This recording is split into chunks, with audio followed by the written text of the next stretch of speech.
Iwan Llwyd, artist oedd yn credu yn rhaddodiad llafar barddoniaeth Gymraeg, ac oedd wedi gwneud mwy neu siar i adfer llwyfan byw ag agored y bardd o fewn cymdeithas a diwylliant y Cymru a thu hwnt. Ac roedd awdur y gerdd Aneirin yn ymwybodol iawn fod y swyddogaeth a gariau a balchder i fewn i'r 11th ganrif ar 20 a'i gwreiddiau yn hen ganu Aneirin, bardd y 6th ganrif.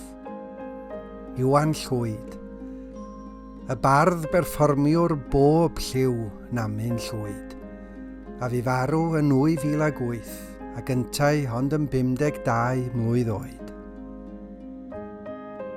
Wel, mae Iwan Llwyd yn sôn am ei gyfnod yn Ysgol Friars yn fan hyn, yn gyson iawn yn cyfeirio at y cyfnod yma fel y cyfnod ddaru o ddechrau sgwennu barddoniaeth. Ddaru o gyhoeddi ambell gerdd i gerddi cynharaf o am hwnni yn nghylchgrawn yr ysgol y Dominican, ac y gyntaf yn dod o 1973 pan oedd o yn y 4edd flwyddyn yn fan hyn yn tua 15 oed, swn i'n meddwl, a cerddi diniwed iawn ydy'r rhai cyntaf yna, ond erbyn iddo fo gyrraedd y 6th dosbarth, mae dylanwad T.H. Parry Williams yn amlwg iawn. Ymysg y cerddi o'r cyfnod cynnar yma, mae un sy'n dwyn y teitl, yr RAF yn gorymdeithio fel prif ddinasyddion Bangor.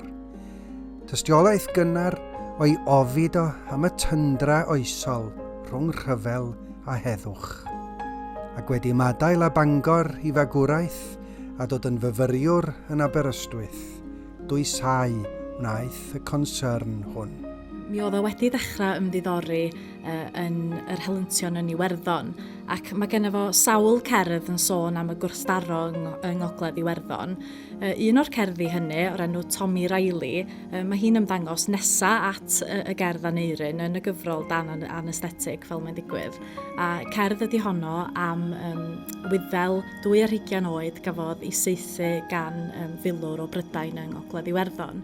Yn ogystal â chwestiynnu'r gynedd ryfelgar a darlunio'i gweithredoedd a'i sgil-effeithiau, roedd y swyddogaeth o gofio yr un mor bwysig i Iwan Llwyd y mileniwm newydd, ac yr oedd i Aneirin, bardd y 6th ganrif.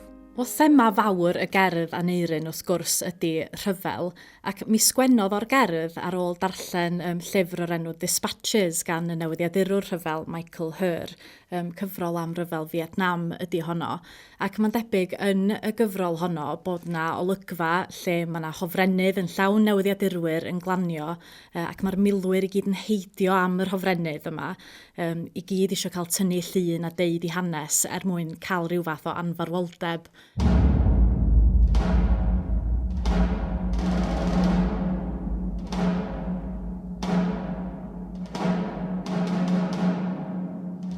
Mae Iwan yn mynd ymlaen i sôn am be mae'r gohebydd yma yn ei weld. Mae o'n gweld tanciau wedi llosgi, mae o'n gweld y cyrff meirw a'r milwyr i gyd wedi'w clwyfo, a'r cig amrwd a fwydau frain. Rwan, mae honna'n ddelwedd afiach o'r brain yn dod i bigo ar gnawd y cyrff meirw yma. Ond mae yna reswm da pam ddefnyddiodd Iwan y ddelwedd.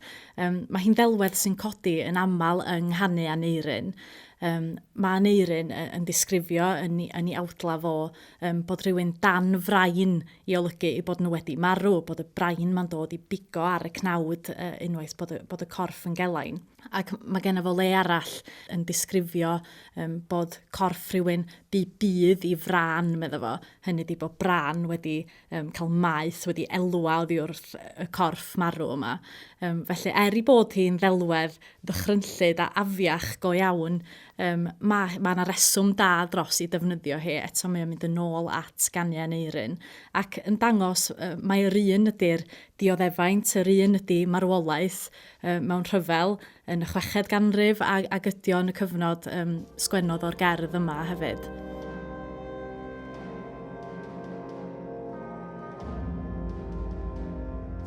Mae'r rhan nesaf y gerdd yn dangos y newyddiadurwr wrth ei waith, yn baglu i dynnu lluniau llun dyn yn lladd mewn lliw. Rwan, dyma lle da ni'n dechrau ama bwriad y newyddiadurwr yma. Ydy o yn trio dangos rhyfel fel ag y mae o go iawn, yn fodlon, risgio popeth a berthu fo'i hun o bosib i gael y llun i ddangos i'r gwylwyr adra, neu ydy o'n fater o gael y llun delfrydol, y money shots fel maen nhw'n alw fo. Mae'r llun lliw hefyd yn rhywbeth i dynnu sylw ato fo. Mae o'n ffordd o ddangos fel mae technoleg wedi datblygu. Yn y 6ed ganrif, mi gawson ni gerddi am frwydro ar rhyfela. Erbyn yr 20fed ganrif, mi o gennym ni lyniau du a gwyn. Ac erbyn y cyfnod yma, wel, mae yna lyniau lliw i gael. Ac erbyn rwan eto, mae yna fwy fyth mae yna deledu 24 awr y dydd i ni fod yn gwylio y math yma o beth.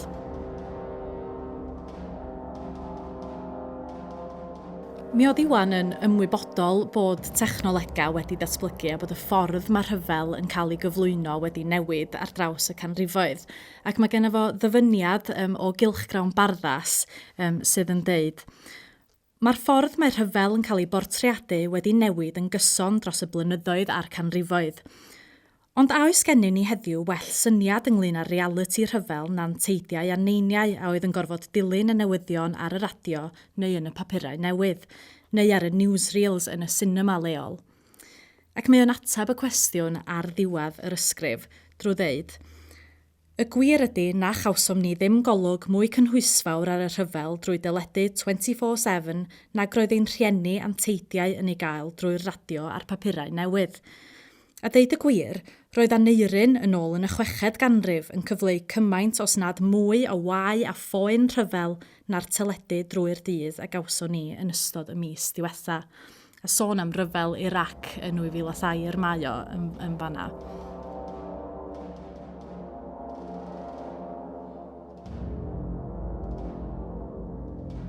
Mae yna gyferbyniad wedyn drwy sôn am mewn du a gwyn. Da ni'n cyferbynnu efo'r lluniau lliw yn fan hyn. Ac mae mewn du a gwyn yn gallu golygu bod rhywbeth, os ydy rhywbeth mewn du a gwyn o'ch blaen chi, dos na ddim gwadu'r peth, dos na ddim dadla, mae'r peth wedi digwydd. Mae'r lluniau yn profi bod y rhyfela a'r brwydro yma wedi digwydd. Ond hefyd, os ydy rhywun yn gweld pethau yn du a gwyn, maen nhw'n gweld dwy ochr yn unig i ddadl. Falla yn mewn rhyfel, byddan nhw'n gweld y da yn erbyn y drwg, dos na ddim tir canol, ac wrth gwrs dydy pethau byth mor syml â hynny mewn rhyfel.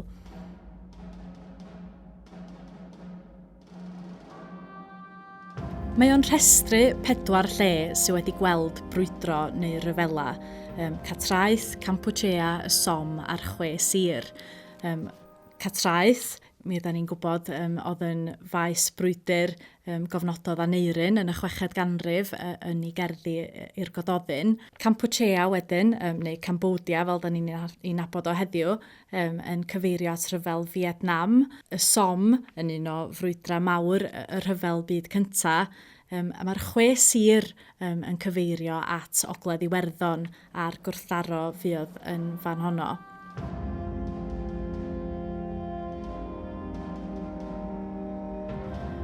Rhywbeth sy'n codi yn y gerdd yma ydy dilysrwydd adroddiadau newyddiadurwyr rhyfel. Mae'r gerdd yn gorffen drwy sôn am awen ddi-duedd y newyddiadurwr. Ac hynny ydy, mae'n debyg mae cyfeiriad tafod yn y boch ydy hwn. Felly, doedd Aneirin ddim yn ddi-duedd, a dydy newyddiadurwyr heddiw ddim yn ddi-duedd chwaith. Rhyw newyddiadura un ochrog ydy o yn tueddu i fod. Mae gen Iwan gerdd arall sydd yn mynegu hyn, cerdd o'r enw Sgrifen yn y Tywod, sydd yn sôn am ryfel y gwlff, lle mae o'n deud bod y lluniau bob nos ar y satellite yn dangos bod Duw o'n plaid ni felly. Bod newyddiadura wedi digwydd ar hyd yr oesa, ar hyd y canrifoedd, dydy o erioed wedi bod yn ddi-duedd go iawn. Ac mae'r gerdd yma yn codi cwr y llen ar gornel dywyll byd y newyddiadurwyr rhyfel.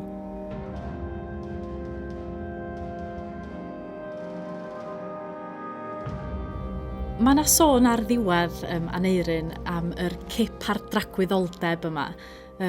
Ac mae hynny'n rhywbeth sydd i weld yng nghanu Aneirin. Mi oedd cadw cof am y meirw yn fyw yn holl bwysig.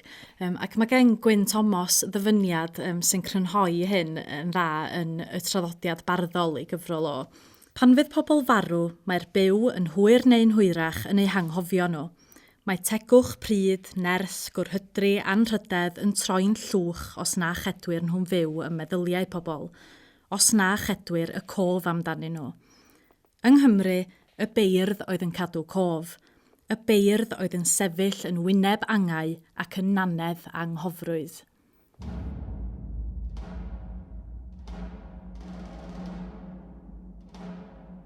Aneirin.